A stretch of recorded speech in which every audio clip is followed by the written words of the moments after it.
So I've been able to travel to all these amazing places and I haven't been able to do before. So I would say prior to COVID, the most amount of travel I would do is like between 2 to 5 weeks a year. Now I go for months, sometimes at a time, and I've gone to Argentina, I've gone to Israel, I go all over Europe. My family is Slovenian, so I'll be traveling the Balkans and the Slavic regions, which is incredible. But I'm very lucky to be able to do so, and those are kind of the things that I see as miraculous. Get to meet great people around the world. It's awesome. Yeah, it's very, very exciting and very fun for sure. Yeah. Your turn. All right. I thought we were rock, paper, scissors again. It's like a fight. Oh, every time. Okay. Yeah. All right. Let's do it. Okay. Or something else. Okay, You let's ready? go for it. Rock, paper, scissors. Oh my gosh, you're okay. So you choose the same ones. I know you now. All right. Okay, so let's pull out the next conversation. Argue less, talk more by Jefferson Fisher. Oh, I have to stop talking. I talk way too much. Okay, sometimes. and so what am I doing here? Anything. Pick a page, I guess. Okay. Yeah. So this is in near the end of this book, and the title of this page is "Don't begin your question with why." That's easy. Don't begin with your question with why. Okay, so I have to ask a question. Is that what you're asking? So I think what that is intending is it's help to understand why you shouldn't start a question with why. So I would be very interested to hear what you think about why you wouldn't want to start a sentence or question with why. Because I think why is meant to persuade people, but when you're trying to really get into the nitty gritty and have a good conversation, you don't start it with why.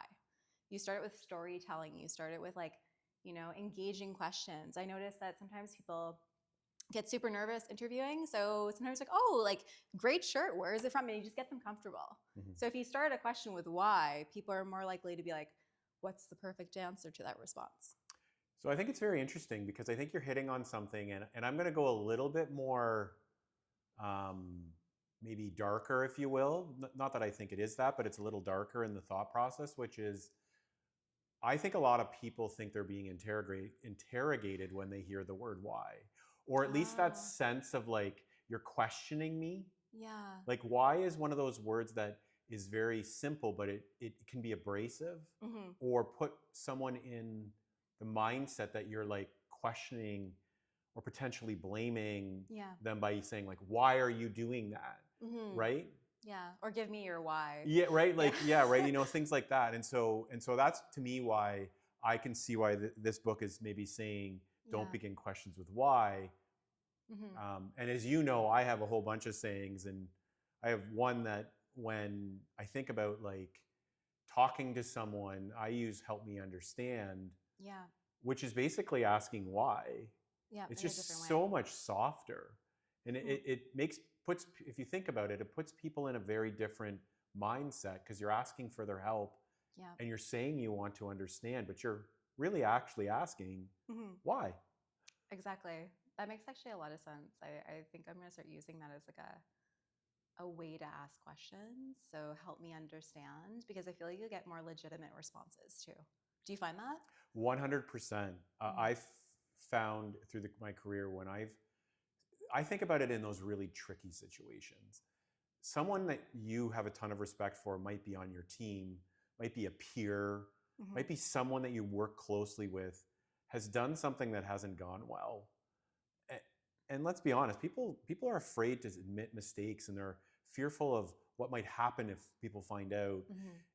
And so their behavior changes. And not because their intentions are bad, it's just because they're afraid. Yeah.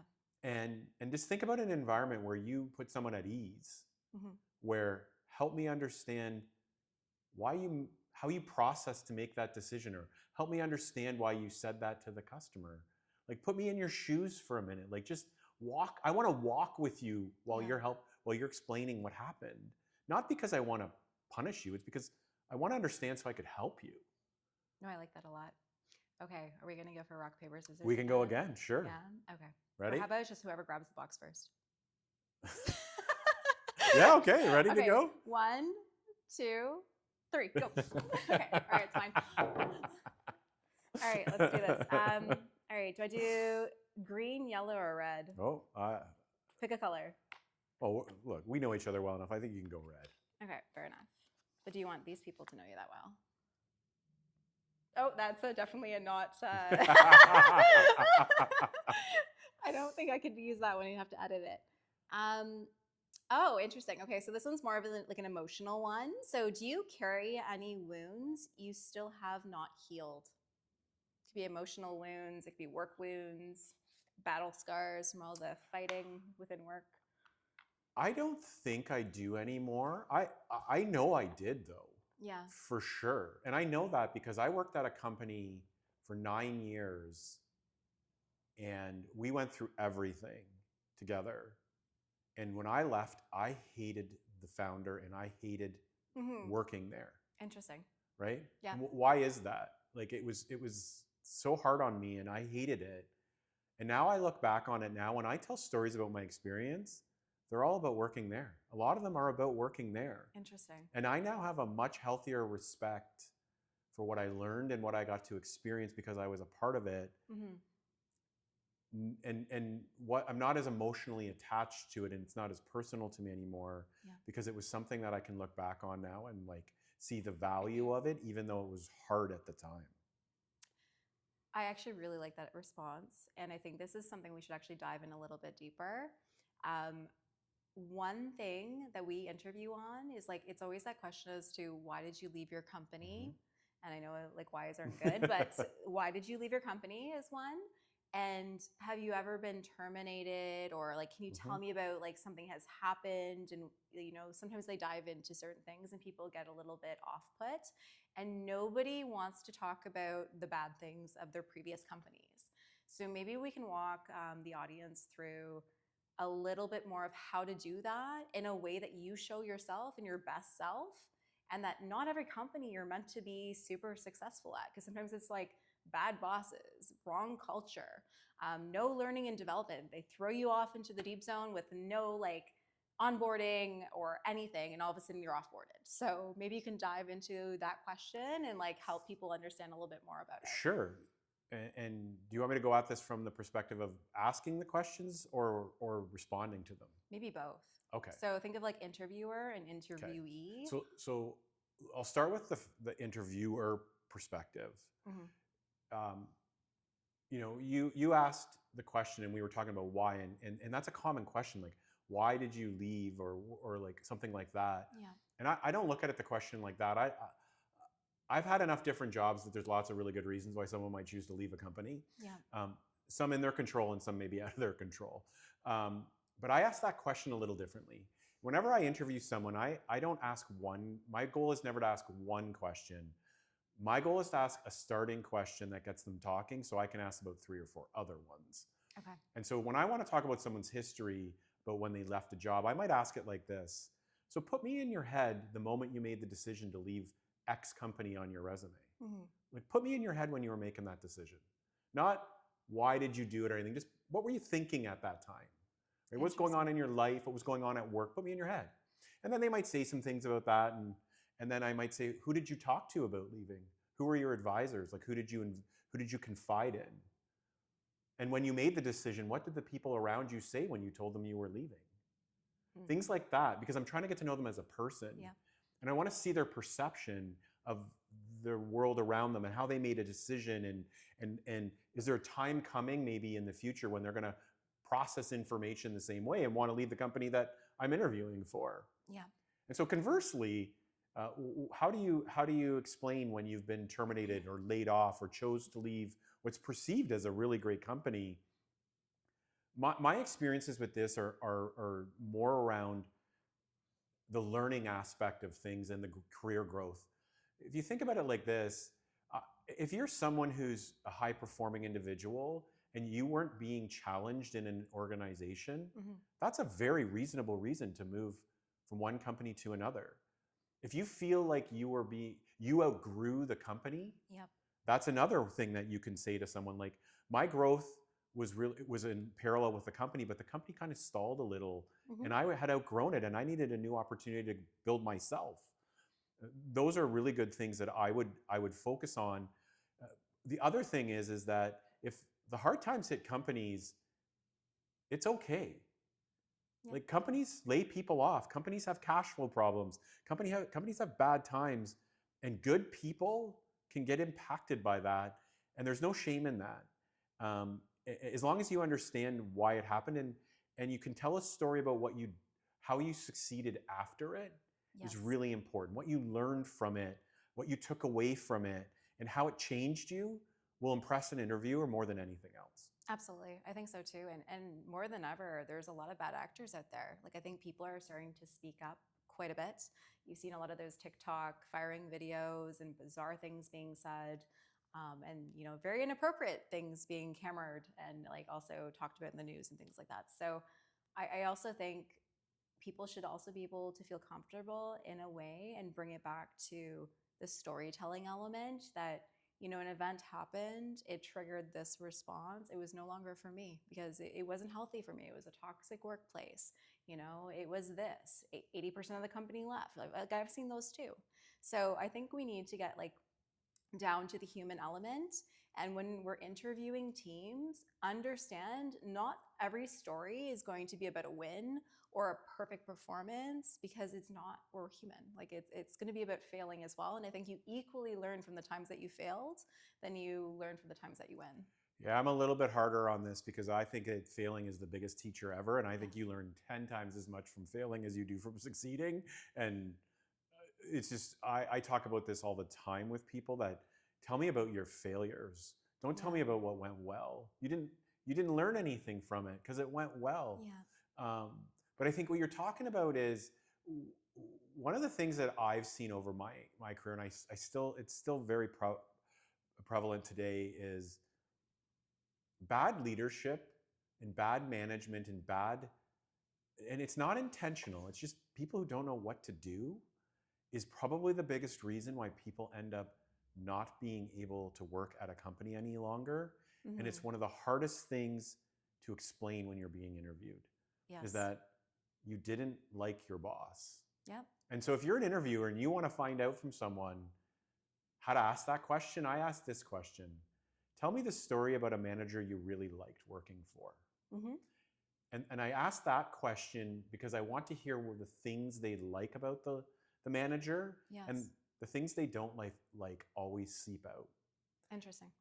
And so it gives you a bit of a different insight into someone's perspective. That's really interesting. I want to grab my phone because I'm actually looking for a stat because you mentioned that it's not always bad, but there's a lot of malicious people and there's a lot of malicious people in leadership with high ego and who are like wanting high reward, all about them. We've met lots of narcissistic bosses. So I think the literature says that in leadership, like 1 in 3 can be narcissistic tendencies and 1 in 4 is a narcissist. So if you can think about it, you have your top leadership. A lot of people can be narcissists who are harming people. So the person that you don't like as well as your boss, if they have narcissistic tendencies, they're like consistently saying like, you look like shit today. You performed really badly on this webinar. Like show up better, but they're not giving you anything to win by, and it's very direct. Or there's lots of people like just walking around you and they call you out consistently. You could be dealing with a narcissist. We actually have a really cool workshop that we're going to be setting up probably in the summer where we bring in like some amazing psychotherapists and we learn how to disengage narcissists. So one of the techniques I actually learned, and it all goes back to the question, it's kind of like that why and how do you do the storytelling. But one of the questions that we learned and behaviors that we were taught in disabling a narcissist is if they say something along, there's 20 people in the room and they're very loud and belligerent, like, you showed up today and you didn't perform well, like your work is shit, right? And they give you that very direct feedback, everybody hears it. What you can do to disable them and actually potentially have them like walk out the door in a very quiet tail between their legs manner is asking them the same question back. So, sorry, you think I performed like shit today. Why did I perform like shit? So it's kind of calling you out in a way when I'm talking to the narcissist specifically. And it does that because it takes the spotlight on me, puts it back on them. And all of a sudden they're like, oh, shoot, everybody's watching. So things like this happen all the time in business. I'm sure you have a story.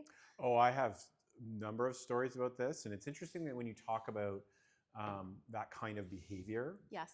And I am very excited about a workshop that is going to help people manage through that. But one of the things I think about the workshop that I think would be very interesting too, because part of what I do is help organizations understand the difference between misalignment and toxicity. Yep. And I think there's a big difference between constructive, good leadership that looks confident, that can be disguised as narcissism Yep. if you don't understand what it is. And you Interesting. talk about very specific things, Yes. whereas I've been a leader who's been in a room where we've had to talk about bad things that haven't gone well. Yeah. And I've asked questions about performance and things like that. But it's why I've learned how to ask it, like, help me understand what happened on the webinar. I would like to know your prep and things like that to see if I can help you, versus maybe saying that they were crappy. But you get what I mean? But there's a difference between someone being confident in themselves and narcissism. Yes. And I think there's a it's sometimes hard to discern. Absolutely. Because it says narcissism is in business, manifests as leadership styled characteristics by grandiosity, lack of empathy, which is the big one, and entitlements, often leading to toxic environments. While sometimes driving high stakes success, these leaders create high turnover, reduced morale, and unethical practices, including self serving financial decisions. So these are your people who don't have empathy. So if all of the time someone is consistently giving you bad feedback or telling you how to do something like differently and never telling you do them well, but they do it without empathy, like, or you were sick yesterday, took care of a parent, you brought your dog to the vet, and there's never ever any empathy, like across like a period of time, then you might be dealing with a narcissist. So it's good information, because I've worked for many of them, and it's when you see it, it's not hard to figure out.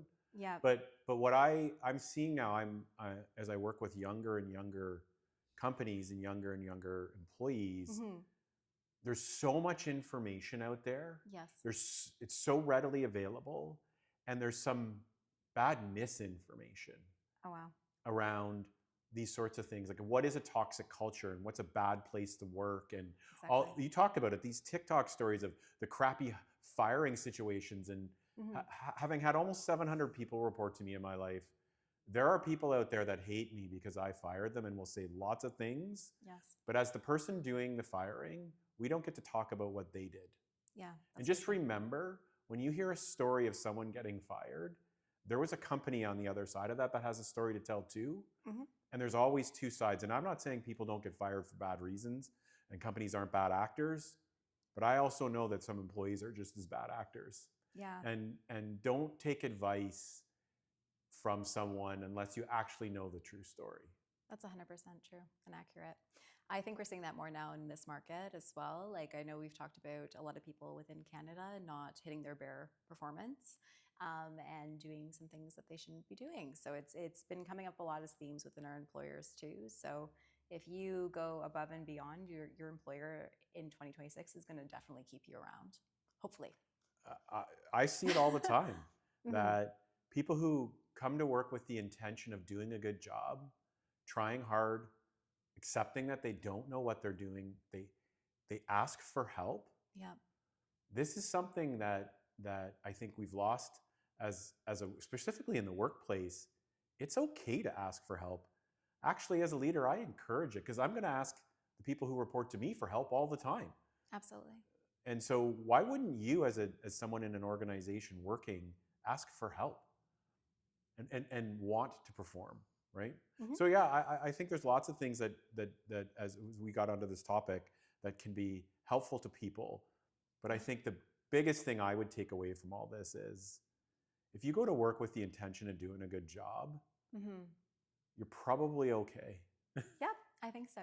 And I did get those stats, so I'm going to kind of get you guess what you think they are. Okay, you ask. So research indicates that narcissism is significantly more prevalent among business leaders, particularly CEOs, in the general population. Do you think that this percentage is above 15% or below 15%? Oh, it's above 15%. What do you think it is? Probably closer to 30 or 35. So right now it says 18% of chief executive officers, CEOs, display moderate to high levels of narcissistic traits. That's consistent with, if you ask me what a great CEO is, I could draw a line where I could use one word to describe someone who's visionary, strategic, evangelical, thought leader. Mm-hmm. There's an equivalent word I could use that would describe a narcissist. Yeah. But you want these high motivation, high engine, relentless. These sorts of words can manifest themselves as narcissism. Yeah. But also could be narcissism. Exactly. Then there is the psychopathic tendencies. Should I read this data? Sure. So it says recent data suggests up to 20% of business leaders may possess psychopathic tendencies, which can overlap with narcissistic tendencies. Is this surprising to you? Yes and no. Maybe I should tell a little story. I was helping a company, and they asked me to do some interviewing. Mm-hmm. And we were interviewing this person, and I said this earlier, I've had 700 people report to me. So just imagine how many people I've interviewed in my life. Yeah. Thousands. It was the first time this individual said this. They were talking about something, and they finished the sentence by saying, "I'm not a psychopath." Can you imagine saying that in an interview?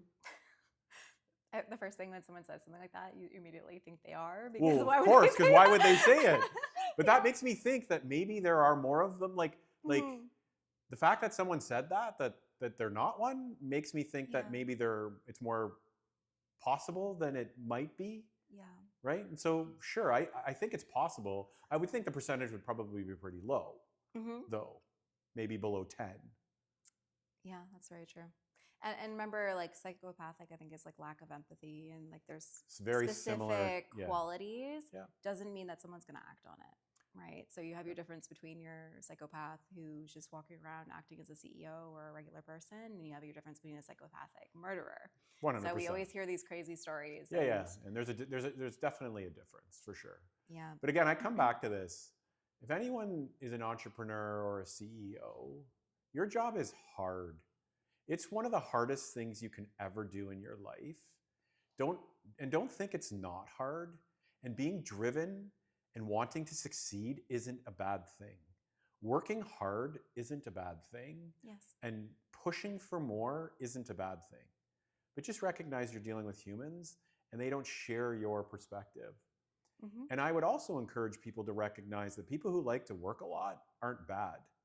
And it's not bad for them. Yeah. It's part of their human experience that they get emotional satisfaction, self-worth, senses of accomplishment from their work. And if they like to work for 60 hours a week, great. If you don't, also great. Yeah. Because we're all different. It's very true. Maybe we can kind of end with this one note too, is like talking about the Ontario law and the right to disconnect at 25 plus employees, and talk about maybe how this has impacted the businesses you've worked with, including maybe Canadian and US relationships. Because I think this goes back to that question as to like telling you how much you should work versus how not to work. So it's very interesting. It's having a pretty dramatic impact.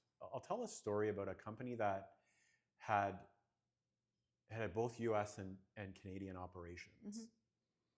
And this is how it went. So when that was presented, the American CEO had the head of HR, who was in Canada, try to change all the titles to the titles that didn't fall underneath that legislation. Can you give us an example of that? Project manager. Yes. Right? Mm-hmm. So anyone who could be made a project manager or work in IT, the titles were all to be changed. Yeah. So that was an American perspective on an Ontario law. And the HR person did the right thing, which is by law, that's not actually possible. If they don't do the job, it doesn't qualify. But you know what the next thing that CEO started to do? Stop hiring people in Ontario. Yes. And start hiring people in the US. And that's scary. Mm-hmm. That I recognize people need the right to disconnect. But some of the legislation that's coming out, I'm seeing more and more businesses ask questions to lawyers about is it possible to move my business somewhere else? Yes. Because it's easier to do business somewhere else. And I'm not here to tell the government what policies they should implement, but definitely recognize that if companies are starting to think about leaving your jurisdiction because it's too hard to have a company operate there, there might be something wrong. It's 100% accurate. And we're having those conversations with lots of businesses right now of moving their jurisdictions elsewhere. Additionally, this one, it doesn't just harm the employee for like the time that it would take. So if someone's working 9 to 5 and then 5 o'clock turns around and they have the right to disconnect. And, manager asks them to do one task and they don't do it. It also affects their direct salary, their compensation, their ability to be bonused, their ability to be looked at as a high achiever later on. Like, I, from a people leader standpoint, would look at this and be like, this is going to be a business failing right away because you have ebbs and flows in business. Absolutely. So you have sometimes days you have to get up super early with your team because you're delivering a amazing project, and you have 2 days of doctor appointments that you can go in, half Absolutely. the days. And like, you should be able to manage your time, and there should be a culture of like wellness, well-being, and high performance that is integrated into the workforce that gives you the ability to kind of pick and choose with your manager. So there's times you're gonna have to grind it, and it's 2 months of this, and then there might be 2 months where you have, hardly any time that you have to be in the office, and you have that freedom. But I think like putting a policy for Ontario-based employment legislation is one of the worst things that they can do. And I can see a lot of Canadians now not being hired, especially within in Ontario and BC. I think BC is also rolling this out along with many other provinces. And you hit on something that, I never really thought about until some of this legislation started to come out, which is I just always work this way, that there's a give and take, and there's this common saying in the world today about work and life balance, like, or Yes. work-life balance. And I just call bullshit. Like, sorry. Work is part of your life. So there's no balance between your life and work. That would be the equivalent of saying family in life, or friends in life, or vacations in life. Your life is the collection of experiences you have. And guess what? Work's part of it. Unless you're super lucky and you're independently wealthy, work's part of your life. And I say this to people all the time. Sometimes family's going to be more important in your life. Sometimes friends or vacations and time off is going to be more important in your life. And sometimes work's going to be more important in your life. Yeah. And they're all going to demand more or less from you at different times. And my goal as running a company and being a leader is to make it as easy as possible for you to work here, to give you the flexibility to allow for your life, like your family, your friends, the things going on in your life, to push against against your work time, but also recognize that work's going to push against your family sometimes. And as long as there's that good give and take, and the things get done that need to get done when they need to get done, I think we're all going to be fine. I agree. And be successful. Yeah, I completely agree. I think this is like a longer conversation, so maybe we can do this one to be Yeah. continued. Yeah, for sure. We're going to take a little bit of a break, and we appreciate you listening to us. Cool.